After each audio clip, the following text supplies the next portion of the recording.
అమలాపూర్ పట్టణంలోని విశ్రాంతి భవనంలో సిపిఐ న్యూ డెమోక్రసీ పార్టీ ఆధ్వర్యంలో విలేకరుల సమావేశంలో సిపిఐ న్యూ డెమోక్రసీ జిల్లా కార్యదర్శి జె రాజు మాట్లాడుతూ కడెం మండలం నచ్చని ఎల్లాపూర్ గ్రామ పంచాయతీ పరిధిలో పెత్తారపు గ్రామానికి చెందిన మా పార్టీ డివిజన్ నాయకుడు దుర్గం లింగన్నపై కట్ట శ్యామ్ సుందర్ దాడిని తీవ్రంగా ఖండిస్తున్నాం. కట్ట శ్యామ్ సుందర్ అరాచకాలు, అవినీతి, అక్రమాలు, భూదందాలు, బీడీల పింఛన్ ఇప్పిస్తామని డబ్బులు వసూలు చేయడం, దళిత బంధు ఇప్పిస్తానని లక్షల రూపాయలు వసూలు చేయడం, ఉద్యోగాలు ఇప్పిస్తామని కరోనా టైంలో లక్షల రూపాయలు వసూలు చేసిన దందాలు ఇవన్నీ తెలిసిన విషయమే. దుర్గం లింగన్న గ్రామ పంచాయతీలో సమాచార హక్కు చట్టం ద్వారా గ్రామ పంచాయతీ కార్యదర్శి దరఖాస్తు చేసుకుంటే కట్ట శ్యామ్ సుందర్ తన అవినీతి, అక్రమాలు, రైస్ మిల్లులో జరిగిన దోపిడీలు ఎక్కడ బయటపడుతుంది అనే అక్కస్తో దాడి చేయడం అత్యంత దుర్మార్గం. కట్ట శ్యామ్ ప్రజల దగ్గర వేల రూపాయలు బ్లాక్ మెయిల్ దందాలు చేస్తూనే ఉన్నాడు. ప్రజల నుండి లోన్లు, ప్రభుత్వ స్కీమ్లు ఇప్పిస్తానని డబ్బులు వసూలు చేసినటువంటి చరిత్ర ఆయనకుంది. గతంలో పోలీస్ స్టేషన్లో కూడా ఫిర్యాదు చేయగానే డబ్బులు ఇచ్చారు.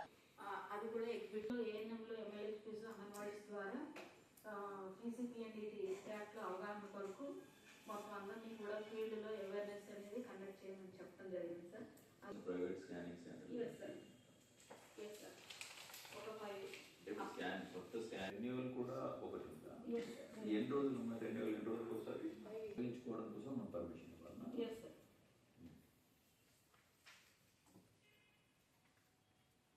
స్కాన్ మెషిన్, స్కాన్ సెంటర్ని కూడా సార్. ఈ స్కాన్ మెషిన్ ఒక్కటే తీసేసి మిగతా ఉంటాయి ఈ సెంటర్లో. స్కాన్ సెంటరే తొలగిస్తుంది, రెండు ఉన్నాయి. ఏఆర్టీలో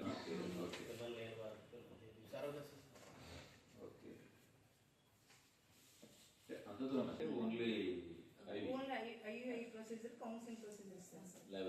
లెవెల్ 2 ఐవీఐ ప్రొసీజర్ చేస్తారు. లెవెల్ 3 ఉన్నారు. క్వాలిఫికేషన్స్ హ్యావ్, వాళ్ళకు సూటబుల్ మ్యాన్ పవర్ ఉందా అవన్నీ చెక్ చేసుకుంటాం. వాళ్ళందరూ కూడా ఆన్లైన్ ఏంటంటే ఒక రేడియాలజిస్ట్ కానీ ఒక గైనకాలజిస్ట్ కానీ వాళ్ళు పెట్టుకొని మనకి స్కాన్ మిషన్ సంబంధించి రేడియాలజిస్ట్ అక్కర్లేదు.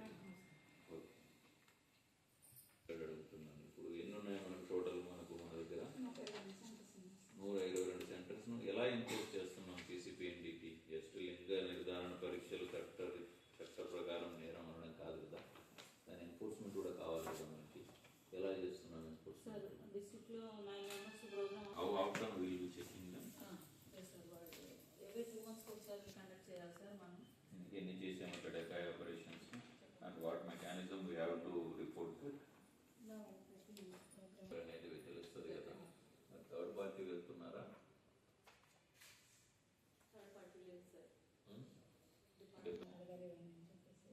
పంపించి మనందరం బయట ఉంటాం సార్. వాళ్ళు మాత్రం వెళ్తారు, వాళ్ళతో పాటు ఒక అటెండర్ కూడా వెళ్తారు సార్. చెకింగ్ చేస్తే మనం ముందుగానే ఇన్ఫార్మ్ చేసి ఉంటాం కనుక మన పోలీస్ డిపార్ట్మెంట్లోనే వేరే విధంగా మీకు ఇస్తాం సార్. నాకు 9 మెంబర్స్ ఉన్నారు, 5 మెంబర్స్ వాళ్ళకి ఇచ్చాక